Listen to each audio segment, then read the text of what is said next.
South Africa's platinum, gold, coal and manganese may have dodged U.S. tariffs, but the industry's relief is tempered by risk. The U.S. has imposed sweeping 30% tariffs on several imports, yet spared key South African exports like PGM's chrome, coal and gold, minerals that anchor South Africa's position as a global mining leader.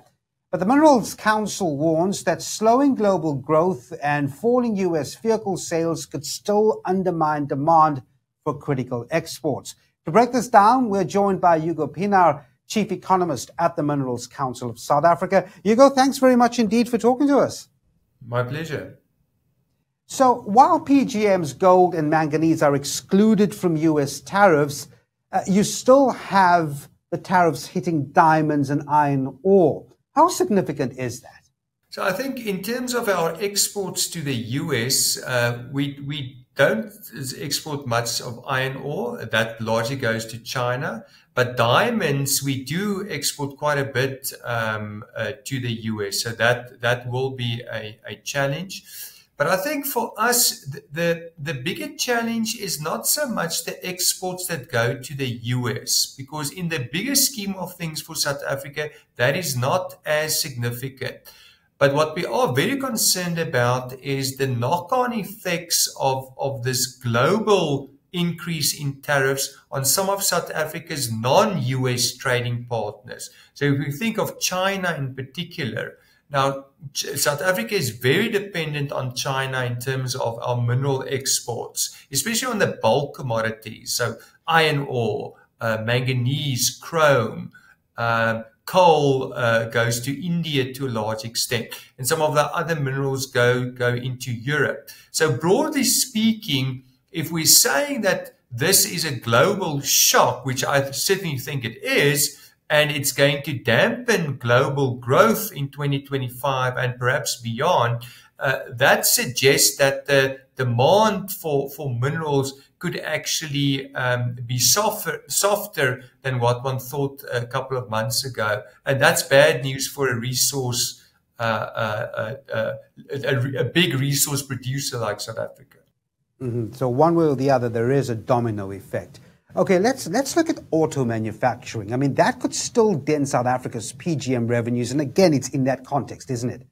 100% correct. So, I mean, we've seen a global 25% increase on auto imports into the US. So this is not just on South Africa. My understanding is this is across the board. There may still be some exemptions. This is, of course, a evolving story, but for now, that is where we are. And the impact of that, there's no doubt that vehicle prices will increase in the US. And to the extent that those higher prices dampen the demand for vehicles in the US, that should then have a knock-on effect on the demand for platinum group metals, because bear in mind that these minerals, certainly on palladium and rhodium, their key uses is in autocatalytic converters in the vehicle sector. So lower vehicle demand, especially for traditional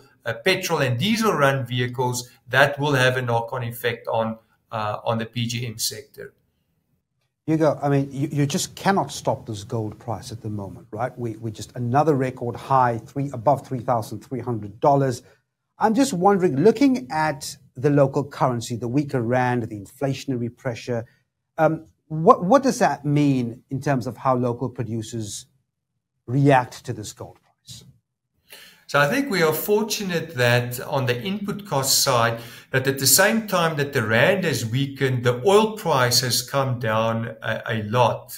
So if one looks at the rand oil price, so you multiply the dollar oil price by the currency, which is of course the important variable for South African producers, that is actually somewhat lower over the past month. So telling us that the decline in the oil price has outweighed the weaker currency. So I think we're okay for now on the input cost side. And of course, the mineral exporters get the benefit from the weaker rand in terms of if they translate their dollar earnings back into into rand. So I don't think the weaker currency for now is a constraint on the mining sector. Of course, in terms of other inputs, machinery and equipment, that will certainly, if the rand remains at these levels, that the cost of those will of course go up.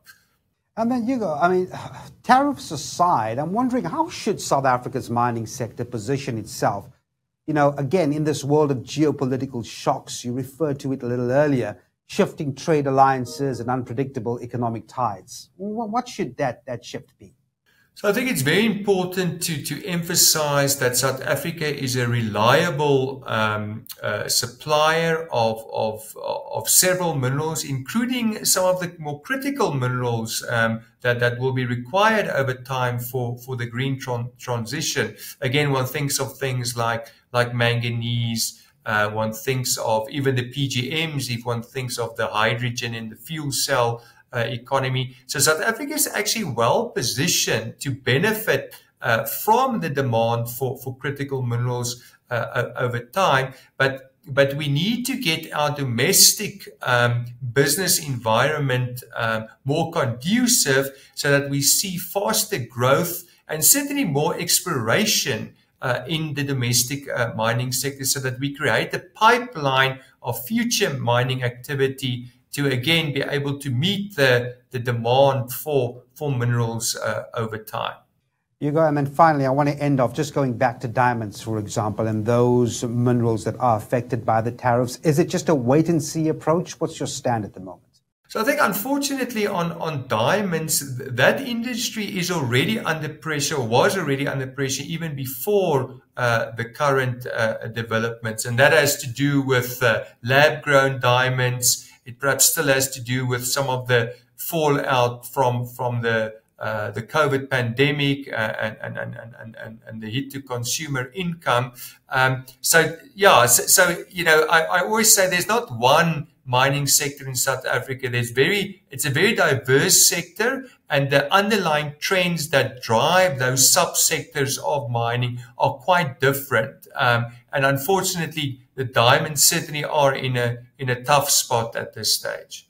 All right, Hugo Pienaar, Chief Economist at the Minerals Council of South Africa. Thanks very much indeed for your time, Hugo. My pleasure.